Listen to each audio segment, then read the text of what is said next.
नमस्कार मु खाद्य विशेषज्ञ निहारिका दास तड़ंगी। साबुदाना उपवास समय रे आमे कौन साबुदाना खाइबा उचित बा अनुचित?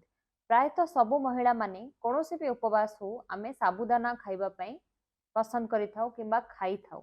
आसंतु जानिबा फास्टिंग उपवास समय रे साबुदाना आम शरीर रे कौन करथाय एवं साबुदाना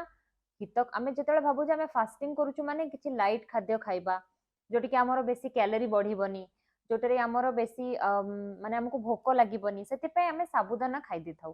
साबुदानार कौन माने एक्चुअल काम होची एटा मुझे आपको देखा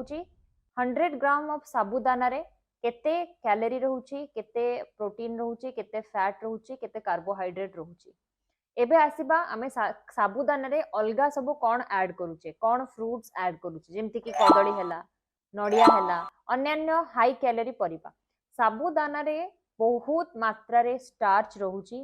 माने बेसी रु बेसी 80% अधिका स्टार्च रहउची एवं एहा एक सिंपल कार्बोहाइड्रेट ताहा आम शरीर रे एनर्जी लेवल को आपण साबुदाना खाइला परे उपवास रे आपनको एनर्जी लेवल हठात किना बढ़ी जिवो किंतु हठात किना ड्रॉप भी खसी जिवो तळको खसी जिवो जद्वारा कि आपण माने नोटिस करथिबे जेतेबेले भी आपण उपवास समय रे साबुदाना खाउचंती आपनको संगे संगे समय परे पूणी भोक लागुची जद्वारा कि आपको चिड़चिड़ लगे रागिबा बहुत जन महिला उपवास समय चिड़चिड़ हो जाती रागती मुंड पेन हुए माइग्रेन हुए यार कारण हूँ आपण गोटे हाई कैलोरी एवं जो खाद्य खाऊचंती जो थे कि अधिक मात्रा रे स्टार्च रोचे एवं सिंपल कार्बोहाइड्रेट यार ग्लाइसेमिक इंडेक्स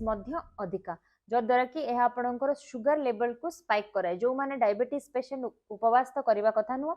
जदि भी आपण साबुदाना खाइके उपवास करूचंती किंबा साबुदाना खाउचंती आजिठू खांतु नाही जोटा कि आपणकर सुगर लेवल को स्पाइक करिथाय। एथिरे कोनोसे प्रोटीन मिनरल्स किंबा अदर न्यूट्रिएंट एते मात्रा रे नाही तो जदि आपण साबुदाना खाइके भाबुचंती जे फास्टिंग कले साबुदाना या पई भलो ऑप्शन आजिठू ए धारणाटी आपणकर चेंज करंतु एवं आम चैनल को लाइक शेयर एवं सब्सक्राइब करबा पई आदो भूलिबे नाही। जदि आपको होममेड डाएट प्लान दरकार ताले आम ऑफिशियल नंबर रे आज ही हमको व्हाट्सएप करंतु। नमस्कार।